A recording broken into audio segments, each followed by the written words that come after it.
하고요. 우리 출애굽기 첫 번째인데, 우리 이스라엘 국가는 어떻게 보면 좀 특별한 나라예요. 하나님께서 그 이스라엘이라는 나라를 택하셔서 이 세상의 장자 민족을 세우기 위해서 하나님께서 만드신 나라예요. 그런데 그러잖아요. 눈에 보이는 게 있어야 되잖아요. 근데 지금 하나님의 뜻대로 지금 자신들이 가고 있다 그러지만 사실은 어떻게 보면은 하나님 뜻대로 가고 있진 않아요. 그래도 하나님은 이스라엘이라는 나라가 있었기 때문에 우리에게도 이게 복음이 전해질 수 있는 거예요. 예. 그래서 이제 그걸 하기 위해서 출애굽이라는 거 자체가 어떻게 보면은 구원을 말하는 거예요. 구원. 예. 그리고 우리 출애굽 배경에 대해서 또 이집트의 속박에서 백성을 구출하기 위해서 우리 한 사람이야. 항상 하나님은요, 한 사람을 통해서 일하세요. 여러분이 정말 그 마음을 한 사람으로 받은 자들, 그 사람을 통해서 하나님이 일을 하고 계세요. 네. 그래서 우리는 자꾸 많은 사람을 보려고 그러는데 하나님 군중을 보지 않으세요. 하나님의 마음에 맞은 한 사람을 통해서 하나님이 그 일을 하시는 것이에요. 네.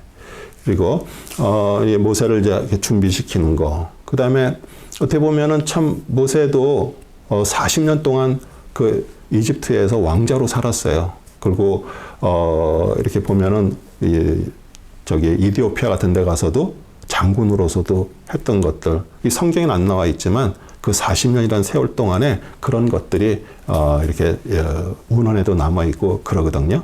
그런데 하나님께서 완전히 절망시키는 거예요. 왜냐하면 하나님이 사용하시려고요. 그러니까 이제 도망을 갈 수밖에 없죠. 살인자였고요. 그리고 여호와께서 부르시고 사명 주시는 것, 그 다음에 이집트에 내리는 기적들, 또 재앙, 또 파라오의 안악함. 근데 사실 우리 보면은 이따가도 읽겠지만요, 이 파라오가 마음이 완악해졌다가 계속 반복이 돼요. 근데 그 완악해졌다라는 것을 보면서 나 같으면 그냥 금세 내보낼 텐데 그러는데 사실은 그 완악함이 우리예요. 우리가 그렇게 완악한 것을 그 안에서 우리는 보는 것이에요.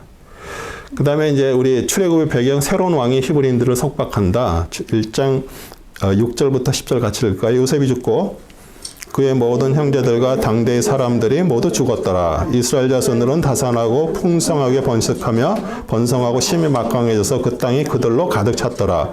그때 요셉을 모르는 새 왕이 일어나서 이집트를 다스리는데 그가 그의 백성들에게 말하기를 보라, 이스라엘 자손 백성이 우리보다 더 많고 더 강하도다. 오라, 그들은 지혜롭게 다르자. 그들이 번성하면 전쟁이 일어날 때 그들도 우리의 원수들과 합사하여 우리를 대적하여 싸우고 이 땅에서 나갈까 하노라 하더라. 네. 예, 그래서 하나님께서 인도하신 거죠.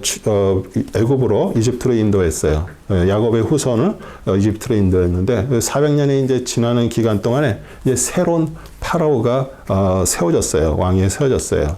우리 책에 제가 보내준 것은 1400년 이렇게 되는데 미스프린트예요. 400년이에요. 네, 우리 권사님이 아니 1400년 이거 잘못된 것 같은데요. 그 얘기해서 제가 프린트가 잘못된 거를 알았어요. 네.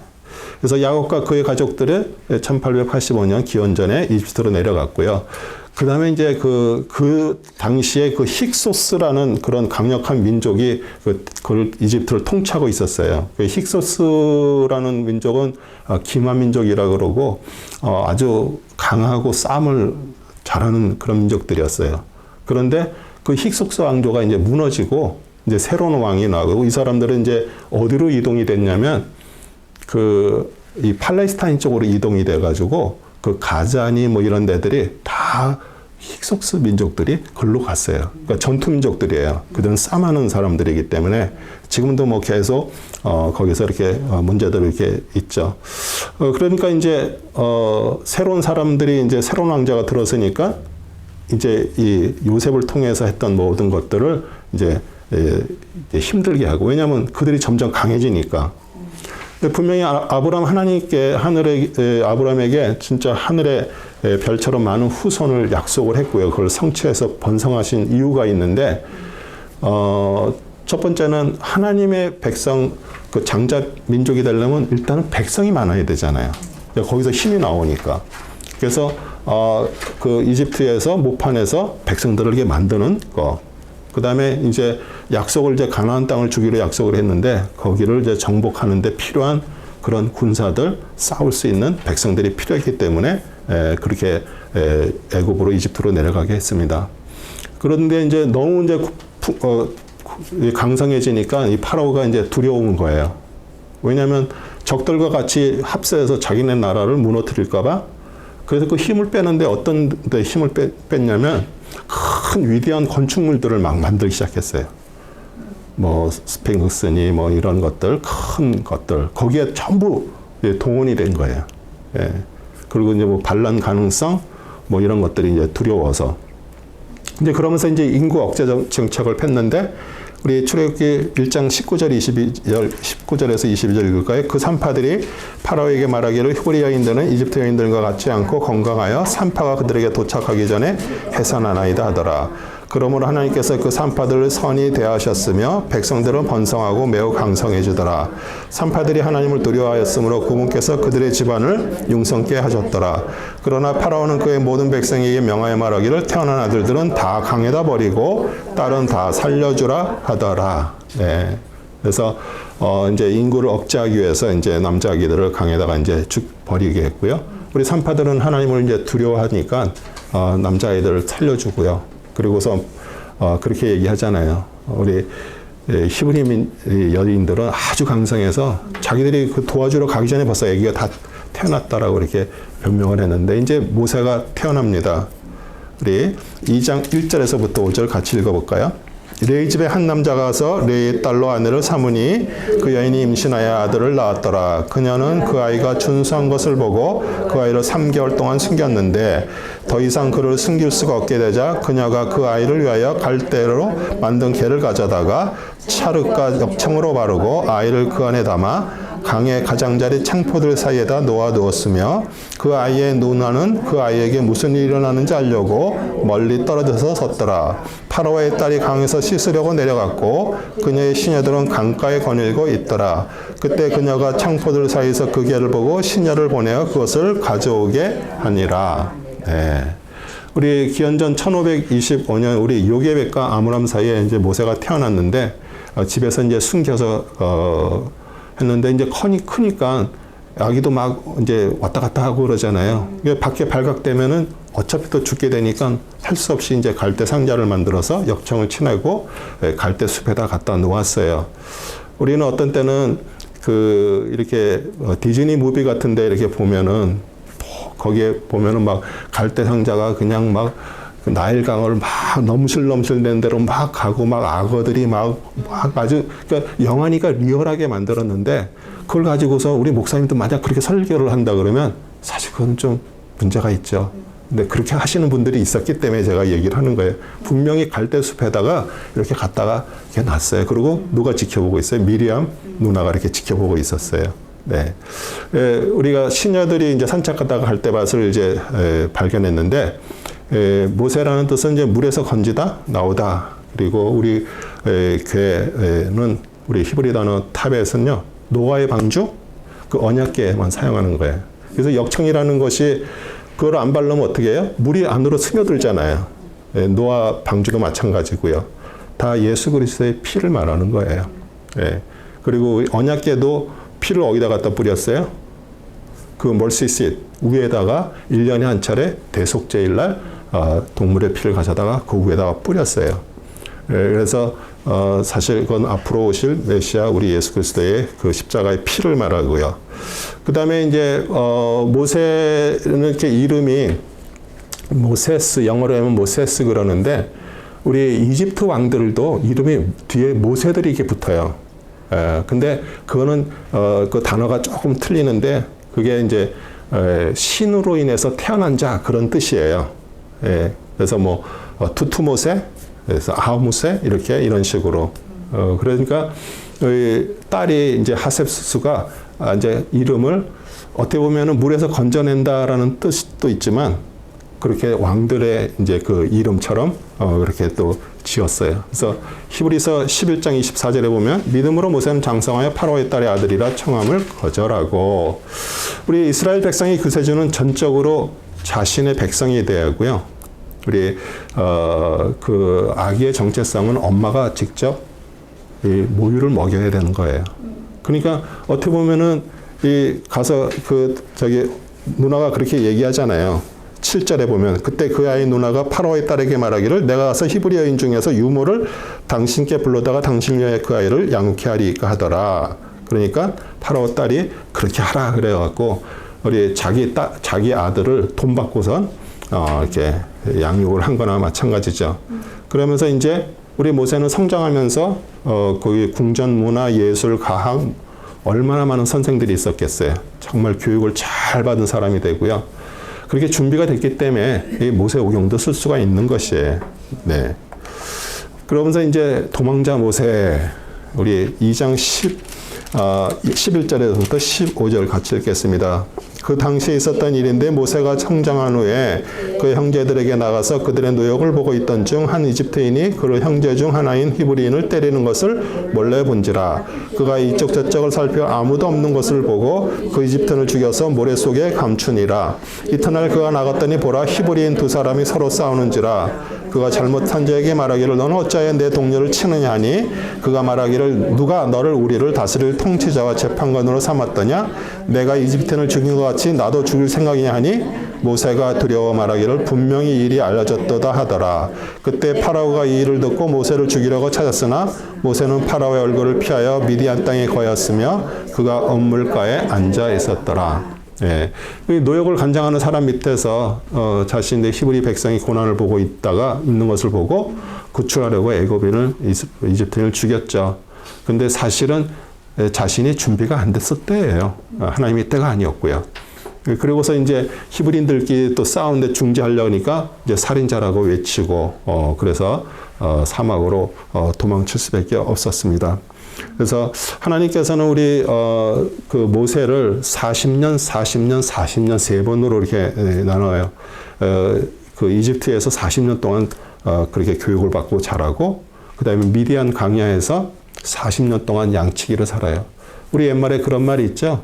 보리 서말이라도 처갓집 덕을 안 본다고 그런 말이 있는데 어떻게 보면은 처갓집에서 40년 동안 양치기로 살면서 어떻게 보면 이 모세의 힘을 다 빼버리는 거예요. 힘을 빼야 하나님께서 사용할 수가 있는 거예요. 근데 우리는 자꾸 우리의 힘을 자꾸 기르려고 그래. 근데 하나님은 우리의 힘을 자꾸 빼시는 거예요. 그 다음에 이제 이방인 신부를 얻는 모세, 출애굽기 2장 20절 22절입니다. 그가 자기 딸에게 말하기를 그런데 그가 어디 있느냐? 너희가 어찌하여 그 사람을 남겨두고 왔느냐? 그를 불러서 그로 음식을 먹게 하라 하니라. 모세가 그 사람과 함께 거하는 것을 만족해 하므로 그가 모세에게 자기 딸 십보라를 주었더라. 그녀가 그에게 아들을 낳으니 모세가 그의 이름을 게르솜이라 불렀으니 이는 그가 말하기를 내가 타국 땅에서 타국인이 되었다 하였음이라. 우리 모세는 유대인들에게 배척을 받고요. 미디안 강으로 도망가서 우리 이방인 신부 십보라를 얻은 것처럼 우리 예수 그리스도께서도 유대인들에게 배척을 받고요. 십자가에 죽으시고 뭐를 얻으셨어요? 교회를 신부로 얻으셨어요. 아멘이세요? 아멘. 네. 교회는요, 건물이 아니고요, 우리예요.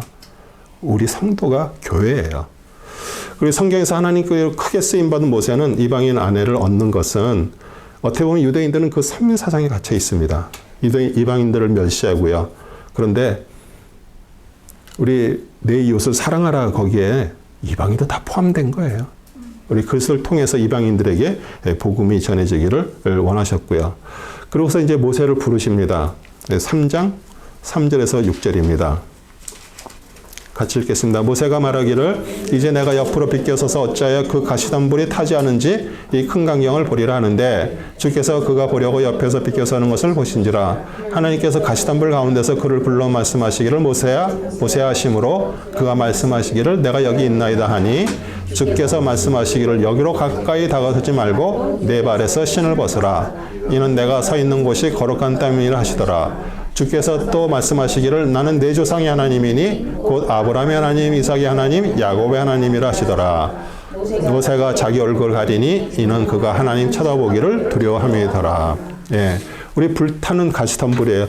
불이 타고 있는데 꺼지지도 않을 뿐만 아니라 그게 죄로 안 변하는 거예요. 이상한 거죠. 하나님께서 우리 모세를 부르시면서 그 광경을 보여주시는 거예요. 불타는 가시. 그런데 우리 그리스도의 사람, 하나님의 사람들도요. 우리는 이 세상에서 불과 같은 시험을 우리는 당할 수밖에 없어요. 왜냐하면 우리는 이 세상에서 다들 편하게 살고 그렇게 살기를 원하지만 사실 우리는요. 모든 것이 다 평안하면요. 우리는 타락할 수밖에 없어요. 우리 인간은 그럴 수밖에 없어요. 그래서 지금도 뭐 한국에도 그렇고 뭐 유명한 뭐 재벌 자녀들 뭐 배우들 막 이런 사람들 이렇게 마약하고 그러는 게 사실 그 사람들이 모든 게 다 있고 모든 게 다 있기 때문에 그렇게 갈 수밖에 없는 거예요.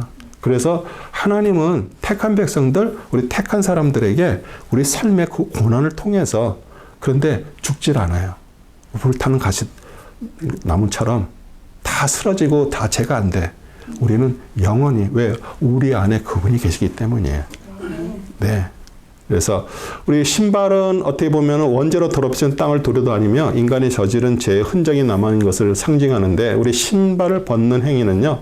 하나님 앞에서 깨끗한 모습으로 사는 것을 말하는 것이에요. 그리고 내가 정말 우리는 발이 달렸다고 가야 될 곳, 가지 말아야 될 것을 막 돌아다니는 자들이에요. 예. 그런데 그런 것들을 죄를 회개하고요. 우리 신발을 신었다라는 것은 우리 모세가 지금 신발을 신고 있어요. 그렇죠? 예. 근데 신발을 벗으라는 얘기 뭐예요? 그 당시에 종들은 신발을 안 신었습니다. 이제는 하나님의 종으로 부르시는 거예요. 너의 발에서 신발을 벗어라. 이제 내가 너를 이제 종으로 삼겠다. 그래서 저는 정말 제가 목회자가 되면서 많은 우리 선배 목사님들 보면은 본인이 종이라고 얘기하면서 종처럼 살질 않아요. 그러니까 뭐 완전히 이렇게 목에 딱 저거 돼가지고 이렇게 성도들 자꾸 부리려고 그러는데 사실 우리는 다 종으로 불렸어요.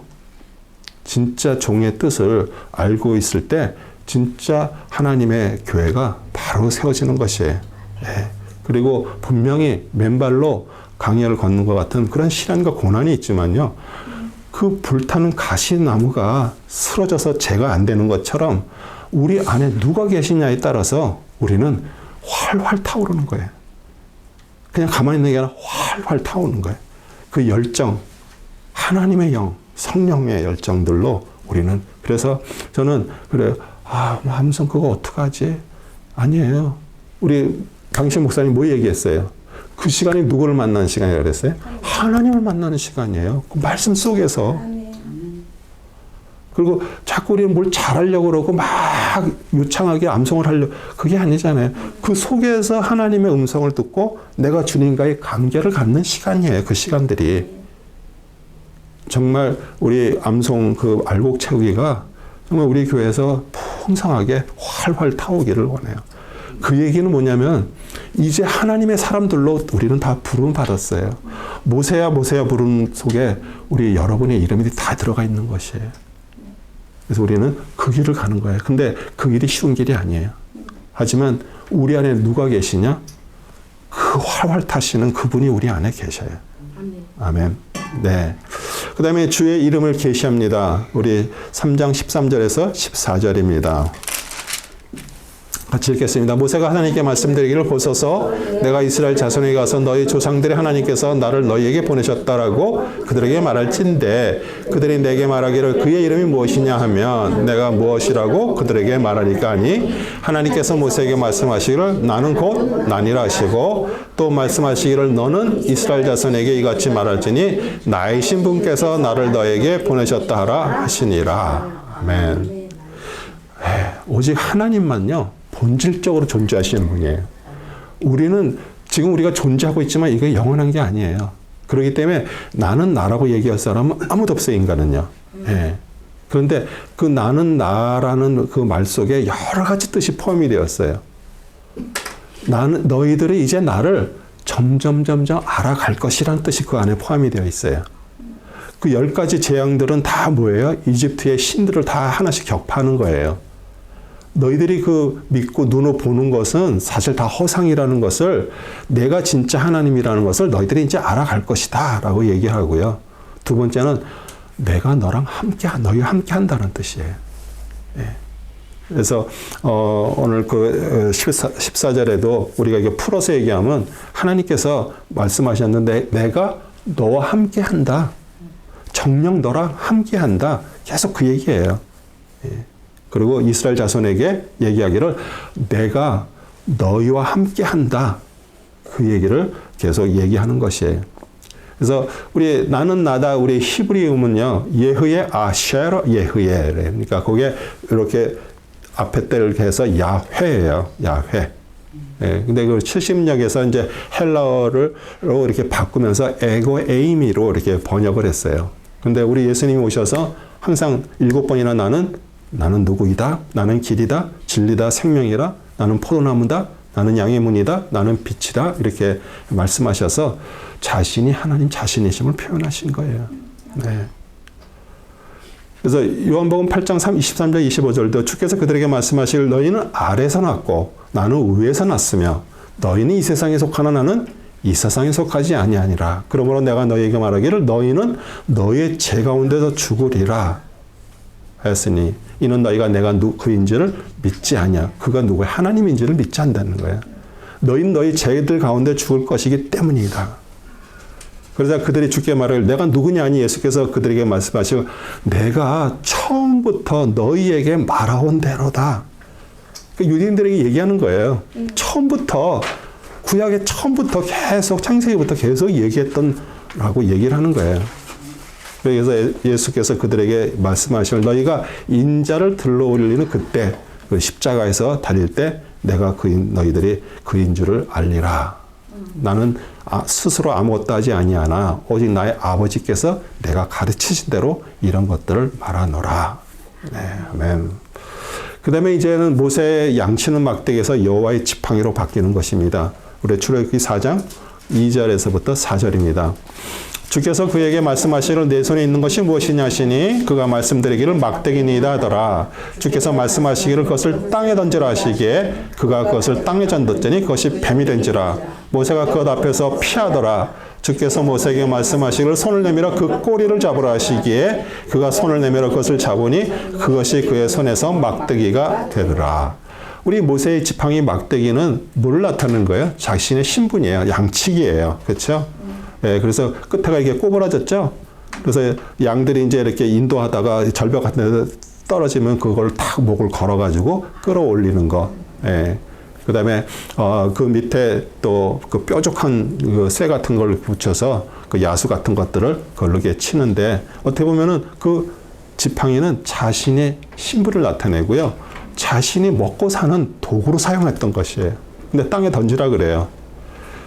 이제 양치기에서 이제 구원자로서 이제 먹고 사는 생존에서 벗어나서 생명을 살리는 사명을 주신다는 뜻이에요. 그리고 우리가 지팡이를 던졌더니 막대를 던졌더니 뭐가 됐어요? 뱀이 됐어요. 여러분이 정말 먹고 사는 것에만 매달려 있다면은 어떻게 보면 우리는 독뱀에 물려서 영적으로 죽어가고 있는 것이에요. 이해가 가세요? 네.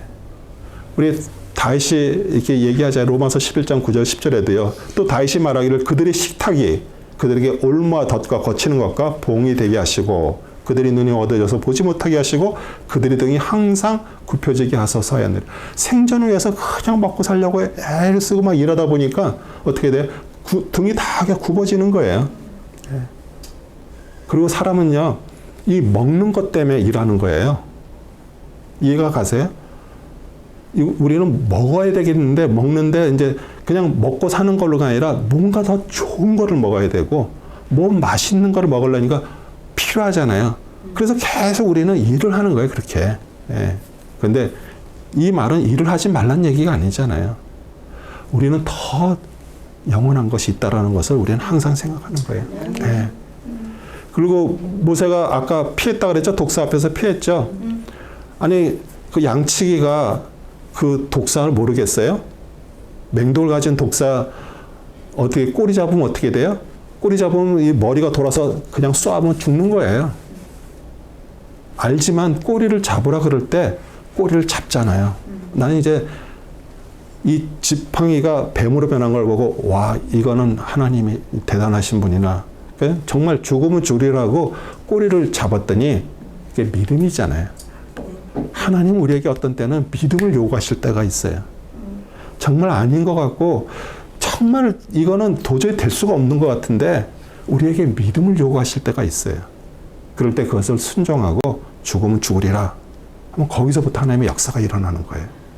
아멘이세요? 네. 우리 모세가 돌려받은 지팡이 이제 생존을 위해서 사용하는 양을 치는 데 사용한 지팡이가 아니에요.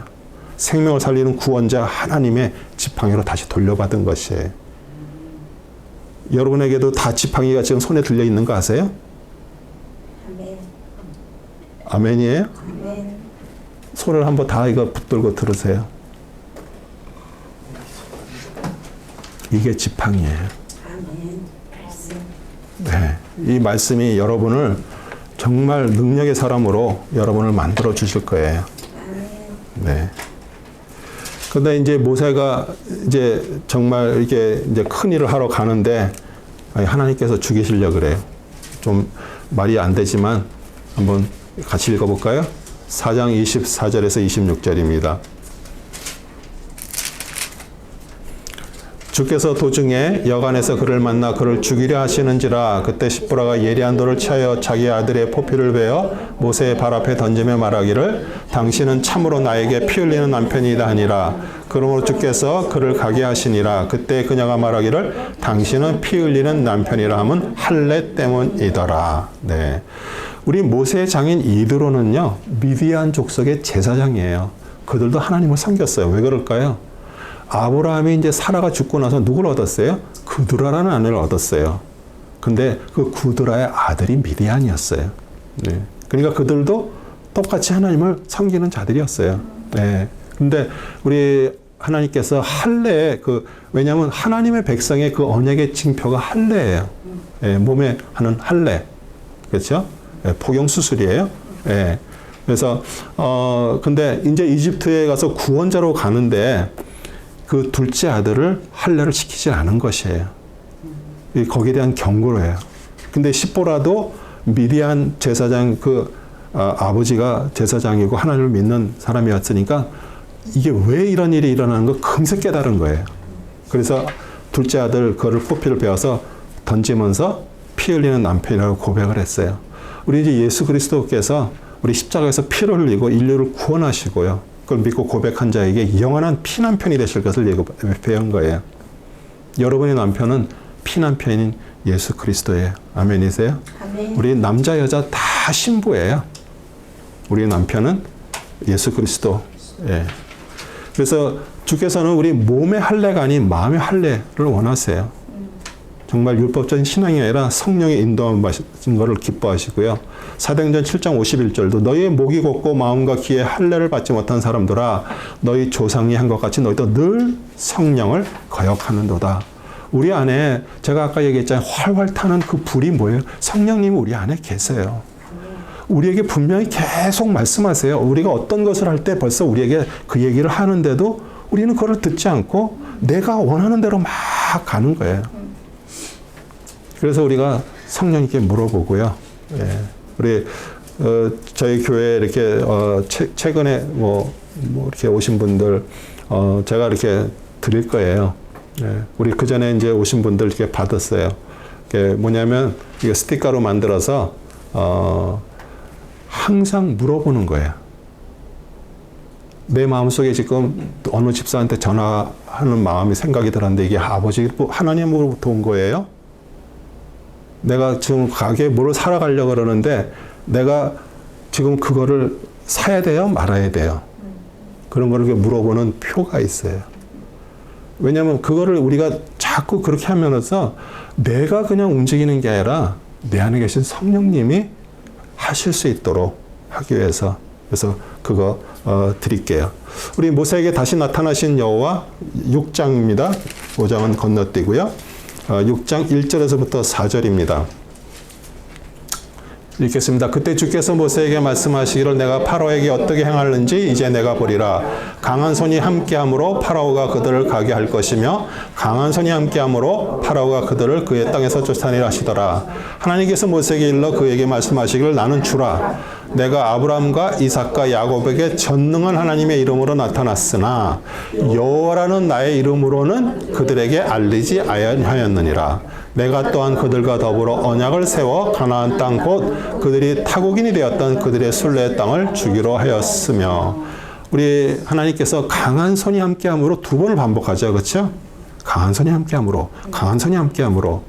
우리 임마누엘 하나님이심을 강하게 말씀하시는 거예요. 이제 파로가 더욱 핍박을 해서 백성들이 그 고통 속에서 모세의 말을 듣지 않은지라도 하나님은 함께 하신다는 거예요. 그게 임마누엘이고요. 그 여호와라는 나의 이름으로 그들에게 알리지 않았다라고 얘기하잖아요. 왜냐하면 그들은 400년 동안 하나님을 잊어버린 자들이 되었어요. 그 조상들이 알고 있던 아브라함, 이삭, 야곱의 조상들이 나타나셔서 그 전능하신 하나님으로 알려주셨지만 오랜 세월이 흐르면서 400년이 흐르면서 그 자손들이 알지를 못하는 거예요. 우리 예수 이렇게 얘기하지만 원래 예슈아예요. 히브리 저걸로. 그런데 그 예슈아도 정확하게 얘기하면 예호슈아예요. 예호슈아. 그러니까 여호수아가 사실은 예수님의 이름이야. 똑같은 거예요. 예호슈아. 예, 그러니까 예는 야해할 때 예고요. 호시아는 구원이라는 이름인 거예요. 그래서 합쳐져서 야훼는 구원이시다라는 이름이에요. 그러니까 오늘 그러잖아요. 여호와라는 나의 이름으로 그들에게 알리지 않았다 그러잖아요. 이제 앞으로 오실 메시아 그리스도가 이제 그 예호슈아예요. 그 야훼는 구원이시다. 예. 그러면서 우리 예수 그리스도로 우리 연결이 되는 것이에요. 네. 그 다음에 이제 파라오의 10가지 재앙의 첫 번째 기적에 대해서 7장 10절에서부터 13절입니다. 같이 읽겠습니다. 모세와 아론이 파라오에게 들어가서 주께서 명령하신 대로 행하여 아론이 파라오와 그 시내들에게 그의 막대기를 던지니 그것이 뱀이 되더라. 그때 파라오도 현자들과 마술사를 부르니 이집트의 마술사들도 그들의 마법으로 이같이 행하였더라. 그들이 각각 자기 막대기를 던져 그것들이 뱀이 되었으나 아론의 막대기가 그들의 막대기를 삼켜버리더라. 주께서 파로의 마음을 완악하게 하심으로 그가 그들에게 경청하지 아니하였으니 주께서 말씀하신 대로였더라. 네. 우리 이집트인들은요, 그 뱀을 그 호레우스라고 불리는 숭배의 대상이에요. 특별히 이제 우리 파로 왕들의 그 머리에 이렇게 보면은 그 미라 같은 데 보면 여기 머리에 뱀이 이렇게 생긴 거 있죠? 그게 뱀이에요. 예, 그게 호레우스라는 뱀인데 그게 이제 수호신 역할을 하는 것처럼 그들이 생각을 하는 거예요. 그런데 거기에 이제 술사들의 그 이름이 얀네와 암브레예요. 그리고 디모데후서 3장 8절에 그 말씀이 나와요. 얀네 암브레가 모세를 대적한 것 같이 이제 그들도 진리를 대적하니 이 사람들은 마음이 부패하고 믿음에 관해서 버림을 받은 자들이라. 그러니까 어떻게 보면 사단도요. 기적을 일으킬 수 있는 거예요. 영적인 그런 능력들이 있어요. 근데 마지막 날에 주님의 분명히 심판을 행하실 것이고요. 그래서 그 모세의 그 뱀, 그 지팡이가 변한 뱀이 파라오의 그 술사들의 뱀을 삼키면서 예언이 되고 있고요. 그 다음에 우리 모세의 손에 들린 그 지팡이는 우리 주님을 상징하고요. 우리 광야에서 백성들이 하나님을 대적하자 뭘 보냈어요? 불뱀을 보냈어요. 물리니까 다 막 죽는 거예요. 모세가 막 중보기도하는 거예요. 하나님 앞에. 그랬더니 뭐라 그래? 하나님이 너희 지팡이에다가 놋뱀을 달아라. 놋으로 만든 뱀. 놋은 항상 심판을 말해요. 심판. 놋은 심판을 말해요. 우리 광야에서 만드는 거기 성막에도요. 입구 들어가갖고 뭐가 있어요? 번제단이 있어요. 그렇죠? 동물을 가져다 거기서 태우는 거예요. 근데 다른 것들은 그 안에 들어가면 전부 금으로 만들었지만 그 놋제단, 제단은 놋으로 만들었고요. 심판이기 때문에. 그 예수님의 십자가에서 죽으심을 말하고요. 그 다음에 그 물동이 거기다 이제 제사장들이 그 손발 씻고요. 재 같은 거 씻는 거 그것도 놋으로 만들었어요. 우리 그 해막에서 일하는 여인들의 거울을 가지고 녹여서 만들었어요. 예전에는 거울에 유리가 없잖아요. 그 동을 깨끗하게 연마해서 이렇게 보는 거예요. 그래서 그거를 가져다가 만든 것이에요. 그래서 민수기 21장 9절에 모세가 놋새로 뱀을 만들어 장대 위에 매다니 뱀이 사람을 물어도 그가 그 놋뱀을 보면 살더라. 우리 지금 뭐 병원 같은데 무슨 뭐 앰뷸런스 보면은 다 뱀이 두 마리가 이렇게 돼 있죠. 이렇게 지팡이에. 근데 사실은 높이 달려 있는 그 뱀은 예수 그리스도를 상징하시는 거예요. 그분을 쳐다보면 사는 거예요, 영적으로. 그런데도요, 사람들 안 쳐다봅니다. 우리 강야에서 분명히 모세가 그렇게 얘기를 했는데도 불구하고요. 아니, 내가 배명을로 죽어가고 있는데 그거 쳐다본다고, 노수로 만든 거 쳐다본다고 살겠어? 믿음이 없는 거예요. 쳐다보면 사는데. 지금 똑같습니다. 우리 십자가를 쳐다만 보고 쳐다보면서 그걸 믿으면은 우리 영적으로 사는데도요, 절대 안 쳐다봅니다. 얼마나 많은 사람들이 영적으로 죽어가고 있는지 몰라요. 두 번째 기적 7장 20절에서 21절입니다.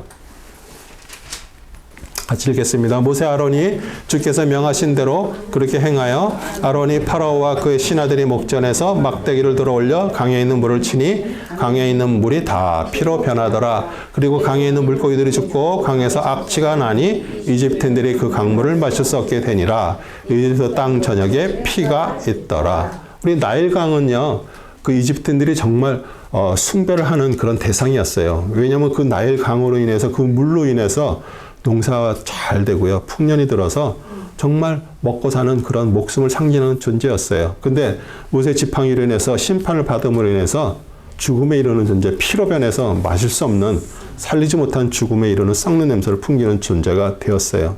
우리 예수님은 가나 혼인잔치에서 물로 뭐를 만드셨어요? 포도주를 만드셨어요. 그리고 자신이 메시아임을 증거고요. 우리 죄인들 우리를 살리시려고 십자가에서 희생제물이 되셔서 흘리실 그 피를 상징하는 포도주였어요. 우리 주님은 마지막 성찬에서도 제자들에게 포도를 주시며 이것은 나의 흘릴 피라고 말씀했습니다. 모세는 구원자신 예수 그리스도의 예표입니다. 우리를 죽음에서 생명으로 주시는 분이고요.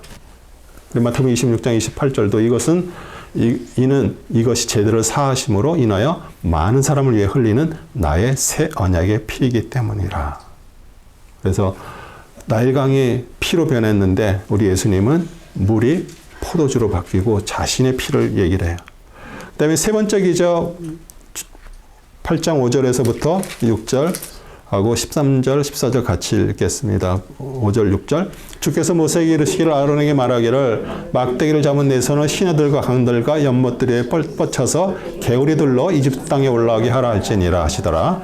아론이 자기 손을 이집트의 물들 위에 뻗치니 개구리들이 올라와서 이집트 땅을 덮더라. 주께서 모세의 말대로 행하시니 개구리들이 집들과 마을들과 들로부터 나와서 죽더라. 사람들이 그것을 모아 무더기를 쌓으니 땅에서 악취가 나더라.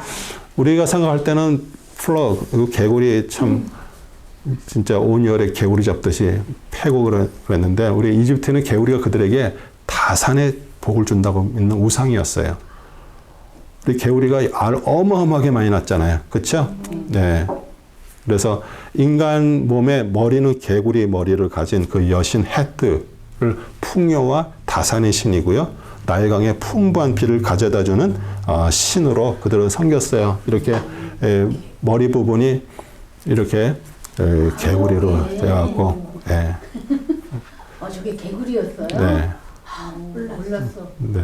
그래서 왜냐하면 이제 알을 엄청 낳기 때문에 그 다산을 상징하는 그런 거였습니다. 그 여호와의 이름이 나는 나다. 앞으로 나를 알 것이다라고 아까도 얘기했잖아요. 우리 파라오에 내린 재앙은 이스라엘 백성에게 우리 하나님 자신을 알리는 것 동시에 또 백성들을 세상에서 구원하시는 것을 말씀하시는 거예요. 우리도 마찬가지예요. 세상의 어떤 것도 우리에게 본질적으로 복을 줄 수 없어요. 무슨 개구리가 우리한테 복을 줘요?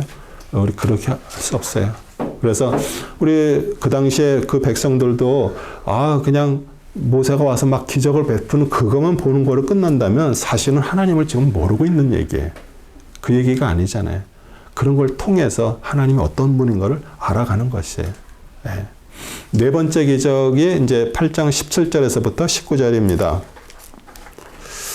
그들이 그렇게 행하니라. 아론이 막대기를 잡은 손을 뻗쳐서 흙을 치니 그것이 사람과 짐승 안에 이가 되고 땅의 모든 흙이 이집트 장에 걸쳐 이가 되더라. 마법사들이 자기들의 마법으로 이를 만들어내려고 그렇게 행하나 그들이 할 수 없었고 이가 사람과 짐승에 있더라. 그러자 마법사들이 파라오에게 말하기를 이것은 하나님의 손길이라 하나 파라오의 마음이 완악하게 되어 그들에게 경청하지 않았으니 주께서 말씀하신 되더라. 네, 우리 이집트인들은 땅의 신 게부예요. 게부를 섬기고 살았어요.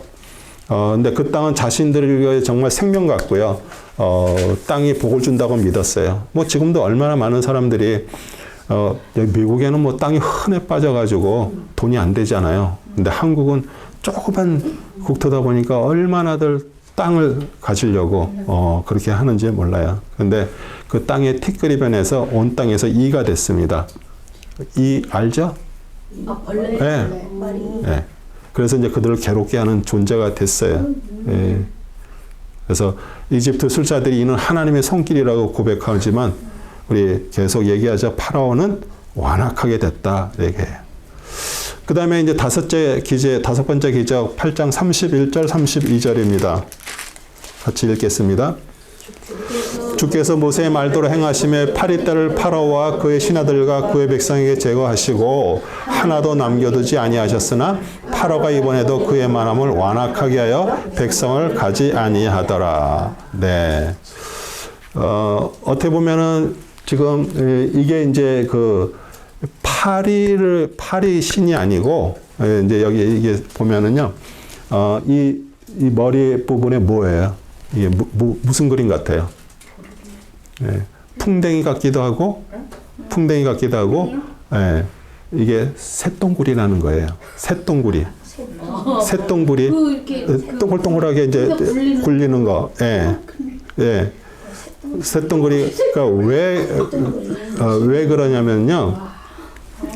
우리 그 첫째 재앙부터 넷째 재앙까지는 이스라엘 백성도 포함이 되는데 다섯째 재앙부터는 여호와가 이스라엘인과 이집 사이를 이제 구분 지으셨어요. 예. 그래서 이제 여기서 아까 그 봤던 그 새똥구리 그 케프리라는요. 그 새똥구리는 지금 이집트에서 제일 큰 신이 뭐예요? 그 아피스라고 소예요. 황소. 근데 황소가 이제 똥을 넣으면 바닥에 똥들이 떨어질 거 아니에요. 그럼 새똥구리가 거기 나와서 그 똥들을 이렇게 돌돌돌돌 굴려가지고 이제 땅에다 이렇게 숨기는 거예요. 그 숨겨가지고 그러면은 이제 이 동글동글하게 굴리는 걸 이 이집트인들이 어떻게 생각하냐면 태양이 이렇게 굴르는 거라고 생각을 하는 거예요. 그래서 그 신이 하루를 주관한다고 생각을 하는 거예요.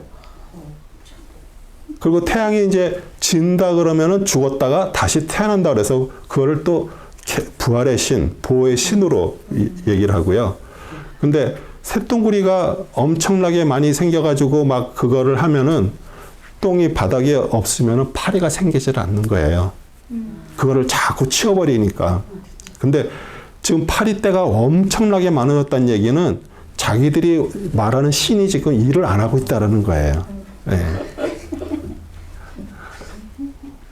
그래서 정말 어떻게 보면 우리가 생각할 때는 참 말도 안 되는 걸 신인데 진짜 우리 사람들 중에도요. 우리가 보면은 아니 그걸 믿어? 그런데 그거 믿는 사람들이 있어요. 네. 서백요. 경우.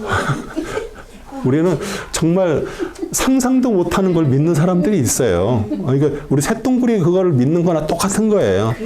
네. 그 다음에 이제 여섯 번째 기적이 이제 9장 3절에서 4절입니다. 보라 주의 손이 들에 있는 내 가축 즉 말들과 나귀들과 낙타들과 소들과 양들의 이말이니 아주 심한 전염병이 있을 것이라. 그러나 주가 이스라엘의 가축과 이집트의 가축을 구분할 것이니 이스라엘 자손들의 모든 가축은 하나도 죽지 아니라 하라 하시고. 우리 하나님의 심판의 대상 이집트인들이 섬긴 그 사랑 또 뷰티 아름다움의 신은 우리 암소의 모습을 한 호루스의 아내인 하토르예요. 하토르. 그리고 황소의 모습을 한 다산의 신 아피스하고 헬리오폴리스가 있어요. 근데 이들에 대한 심판인데 한번 그림을 한번 보세요. 저게 사랑의 신이에요. 예. 근데 이게 다 소하고 다 관계가 있는 것이에요. 예. 그리고 이거는 아피스라는 신. 근데 이게 뭐예요? 우리 이스라엘 백성들이 모세가 하나님께 말씀을 받으러 올라갈 때 아론이 그 이스라엘 백성들의 귀에 기고들을 빼서 만든 금송아지예요. 어떻게 보면 그들은 그 이집트에서 섬겼던 그 신을 아직도 그 마음속에 갖고 있는 거예요. 수많은 기적들을 봤어요. 홍해를 건너고 홍해 갈라지고 했는데도 그들은요 계속 이거를 그냥 마음속에 갖고 있는 거예요. 참 어떻게 보면 참 어쩔 수가 없는 것 같아요. 네. 그래서 이제 그런 것들에 대한 그 심판들, 가족들 이런 것들을 심판을 했고요. 그 다음에 7번째 기적 9장 9절에서부터 11절입니다. 그것이 이집트의 온 땅에 작은 티끌이 되어서 이집트의 온 땅에 걸쳐 사람과 짐승의 물집이 생기는 종기가 되리라 하시더라. 그들이 가마의 재를 가지고 파라오 앞에 서고 모세가 하늘을 향하여 뿌리니 그것이 사람과 짐승의 물집이 생기는 종기가 되더라. 마법사들도 종기 때문에 모세 앞에 설 수 없었으니 이는 종기가 마법사들과 모든 이집트인 위에 임하였음이니라. 네. 그래서 어떻게 보면은 그 종기들이 그냥 몸에 그냥 막 생기게 되는 것을 이제 또 얘기를 하는데 이집트 온 땅의 티끌이란 그 믿음의 백성들인 이스라엘이 받을 고난, 그들은 이제 벽돌을 구웠잖아요. 지푸라기도 처음엔 줬는데 지푸라기도 안 주면서 이제 근데 얼마나 그걸 하면서 힘들었어요. 그런데 이제 거기에서 재를 가져다가 그걸 뿌리니까 어떻게 했어요? 그게 종기로 변해서 이집트인들에게 고통을 주는 것이 된 것이에요. 그래서 독종재앙은 인간에게 피해를 준 최초의 재앙으로 종기가 생겨서 이게 발열이 심하게 나는 질병인데 우리 이스라엘 백성들이 고통의 하루에서 막 힘들어했던 것들 그 재를 꺼내서 날리자 그것이 그들에게 독종이 돼서 피부가 타는 듯한 아픔을 주었습니다. 네. 그래서 이제 그들은 뭐 신도 참 많아요. 뭐 질병의 신, 네, 질병의 신. 그 다음에 이거는 이모탭이라는 그 의술의 신이에요. 고치는. 그 다음에 그 이시스도 똑같아요. 그렇게 무슨 치료를 해주고 기적을 하는 건데 사실은 지금 하나님 앞에서 그 아무것도 소용이 없는 거예요. 예, 독종이 나고 그러는데도 마술사들도 거기 앞에 설 수가 없는 거예요. 예, 그래서 하나님께서 정말 그러니까 백성들이 분명히 거기서 이렇게 엄청난 것들을 봤잖아요. 그런데도 잠깐 모세가 안 보이고 하니까 어떻게 해요? 또 신을 만드는 거예요. 그렇게 앞에서 신을 만드는 사실 우리 모습이에요. 그래서 우리가 이렇게 하면서 진짜 점점 우리 이스라엘 백성이 하나님을 알아가는 나는 나다라고 얘기하는 그것이 여러분에게도 정말 생명처럼 안에 오기를 소원해요. 네.